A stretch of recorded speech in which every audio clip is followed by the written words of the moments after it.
Argentina থাকবে না, হারিয়ে যাবে। আমি গোল করে নিশ্চিতভাবেই হারিয়ে দেব আর্জেন্টিনাকে।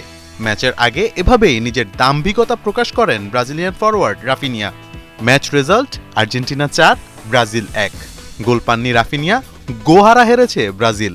সেলেসাউদের এক হালি গোল খাইয়ে 2026 বিশ্বকাপ নিশ্চিতের আনন্দটা দ্বিগুণ করল defending champion Argentina.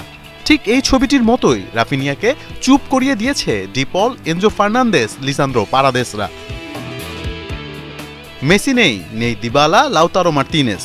Forward lineup নিয়ে চিন্তিতই ছিলেন কোচ লিওনেল স্ক্যালোনি। তবে হুলিয়ান আলভারেজ, সিমিওনে, আলমাদারা হয়তো কোচকে বলেছিলেন, ব্রাজিলকে হারাতে মেসিকে লাগে নাকি? যেখানে ভিনিসিয়াস জুনিয়র, রাফিনিয়ারা বড় বড় কথা বলেও হারাতে পারে না, সেখানে আর্জেন্টিনা চুপ থেকেই হালি হালি গোল খাইয়ে চুপ করিয়ে দেয়। চ্যাম্পিয়নরা তো এমনটাই করবে, কারণ অ্যাকশন স্পিক্স লাউডার দেন ওয়ার্ডস। মেসিদের অভাব মোটেও বুঝতে দেননি আলভারেজ, সিমিওনেরা। প্রথম হাফেই ব্রাজিলের জালে 3 গোল।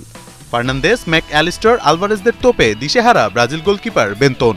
আর পরের হাফে সিমিওনের গোল তো চোখের প্রশান্তি। আর্জেন্টিনা দলটাতে যে এত ইনজুরির সমস্যা তা 1 সেকেন্ডের জন্য বুঝতে দেয়নি তাদের গেম প্ল্যান এবং বডি ল্যাঙ্গুয়েজ। চ্যাম্পিয়ন তো আর মুখের কথা নয়, ইম্প্যাক্টও যে থাকতে হয়। উল্টো দিকে ভিনিসিয়াস, রাফিনিয়া, এনরিকরা যেন বলছিল, ছেড়ে দে মা, কেঁদে বাঁচি। আলভেস সেলেস্তেরা ঘরের মাঠে উল্লাস করে, আনন্দ করে ঘরের মানুষদেরই জানান দিয়ে দিয়েছে, আমরা বিশ্বকাপ খেলতে যাচ্ছি, আবারও বিশ্ব চ্যাম্পিয়ন হবার স্বপ্ন দেখছি। আর্জেন্টিনা দলটা এখন অপ্রতিরোধ্য। আসবো, খেলবো, জিতে যাব, এমনটাই এখন তাদের মোটো।